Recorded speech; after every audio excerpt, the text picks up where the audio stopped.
Or were you actually on the field pregame for the first time? No, that was the first time. Yeah, felt good to be back down there. So, take us through I know you go through benchmarking with QBs, and it's like it sounds like you take it for granted, but after 2 months ago, you don't take that for granted. Yeah. What happened the morning of the Stanford game really helps you gain a lot of perspective on things in life, and taking your health for granted is probably one of them. So the incremental steps that have been taken, to get back to health, and just to be back down on the field for pregame, and really with what was on the line, kind of made you appreciative for everything that's happened since the Stanford game. Since you can't be on the sideline, as you mentioned, how much have you in these raucous post-game locker rooms, like a Washington or even this past week? How much, are you basically like bubble boy in the are you what are they letting you do? How much are you allowed to be around, raucous 18 to 23 year olds? I try to stay as far away from the mosh pit as I can. So I'll just tuck myself in the corner and enjoy it from afar. Do you see the game differently now? After time in the booth and now back down. That's an interesting question. It had been so long since I had been up there to call a game, and my entire perspective had been from either a head coach play caller or primarily a play caller on the field. But being back up there, I think as I mentioned a few weeks ago, it's a stoic, sterile environment. You've got a great view, and I'm really kind of enjoying it again, to the point where I'm not, if given the option again, I'm not quite sure which one I do, because I feel like I've been seeing it really well from up there. Have you reached out to or been reached out to Akron or any other university? Akron or any other university? Yeah, well, certainly it's the time of year where the carousel is spinning very quickly in some instances, and I've heard or seen my name attached to multiple openings this cycle, and quite frankly the past 2 years. But all I can say is that all my focus and attention's on doing the things that are necessary to help our offense prepare to play well on Saturday. When you look at that game, or this game itself, in a dome, elements aren't going to be a factor. They've been a factor for you guys the past 2-3 weeks. Do you prefer that, when you can actually let the game plan play itself out and not have to worry about weather-altering game script? Absolutely. Play every game in the dome. Control the elements there. And championship games that I've been a part of in the past. The Penn State one we played at the Colt Stadium. Didn't have any indoors at 1AA, but the MAC championship game we played at Ford Field. So, kind of look back to those situations, and they're ones where we played pretty well under those conditions.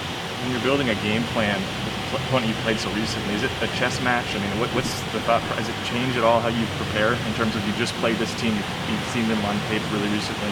How does that impact kind of building everything this week? Yeah, we've added the Colorado game to the breakdown, because that's the most recent game, and kind of used the stuff that we had heading into the first Utah game. But they're a very well coached team, and there's going to be tweaks that they have, and there's going to be tweaks that we have. So I don't think you're going to make a huge overhaul and do something completely different.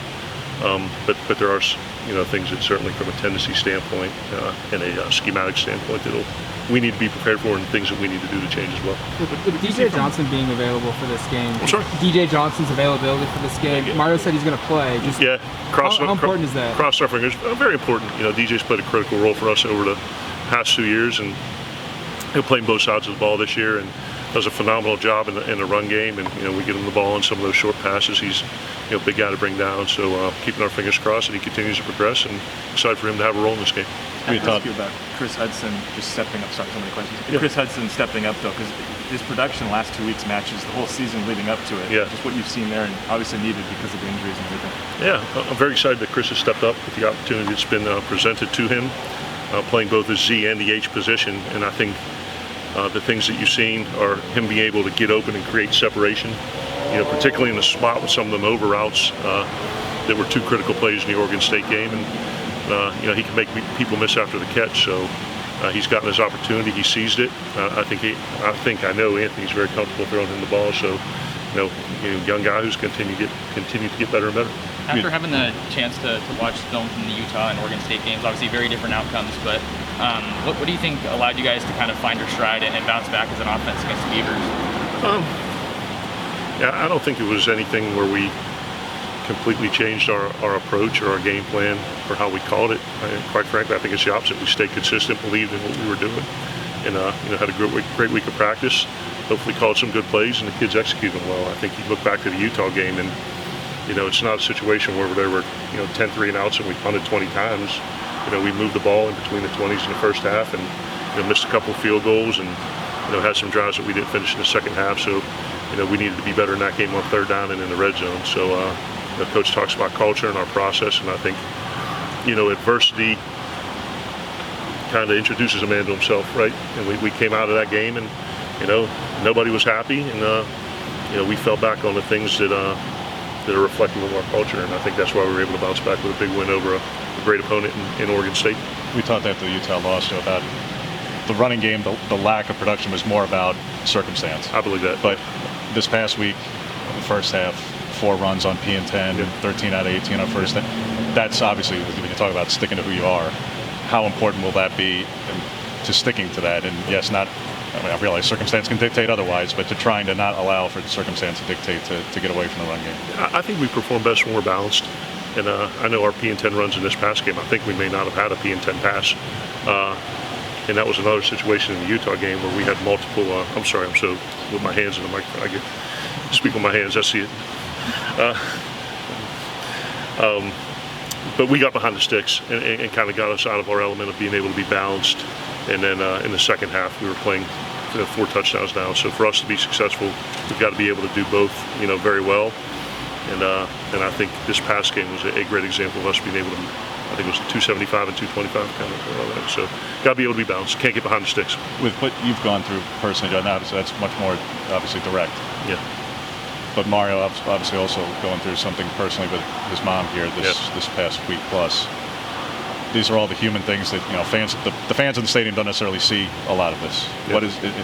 You're in the room. He's gone a little bit this weekend. Just what does this mean right now to the rest of the coaching room when he's out handling something very serious? I mean,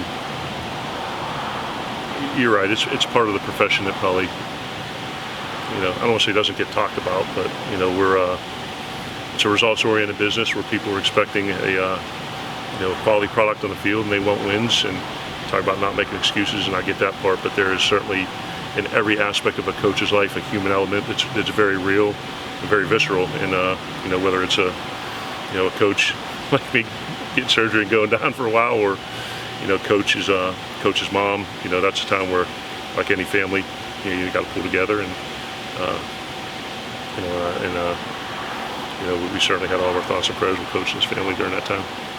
Understanding that, again, you've come from being a head coach, you want to be again at one point or another. Yeah. What goes through the decision-making process of, obviously you're well compensated here and you're in a good spot here, but opportunities will present themselves. What goes into the thought process, decision-making when those opportunities arise? Yeah, they have, and they will continue to. But the 3 criteria I've always used in this order are personal, professional, and monetary. How does the decision affect you and your family, and how does it benefit them?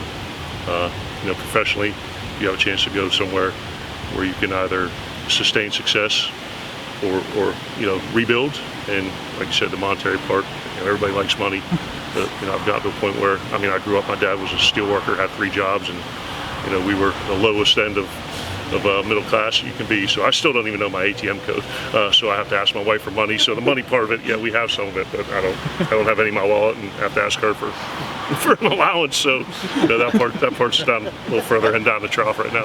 In terms of disseminating that information, Joe, and whenever a decision may or may not arise, because you talk about being focused this week. Yeah. So I'm saying more anything after Friday. There's nothing. We're preparing, and we get ready to play the game, and then we'll deal with anything that happens after that. How do you handle players seeing that publicly?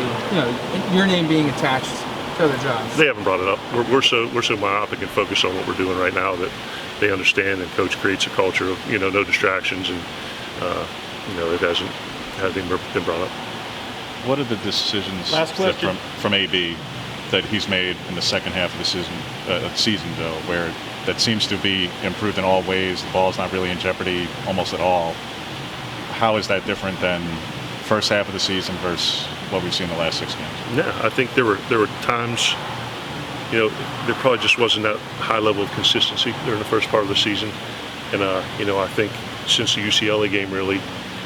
We've seen a steady climb in execution, in production, explosive plays, protecting the football, and I think his level of confidence has really grown since that point. So I think a very mature guy, played a lot of football, but hopefully he's rewarded here when this list comes out, because I think he deserves it. I think he deserves to be an all-conference quarterback in this league, because I think he's one of the best. Thank you, Coach. Awesome, guys. Thank you. Have a great day. God bless you.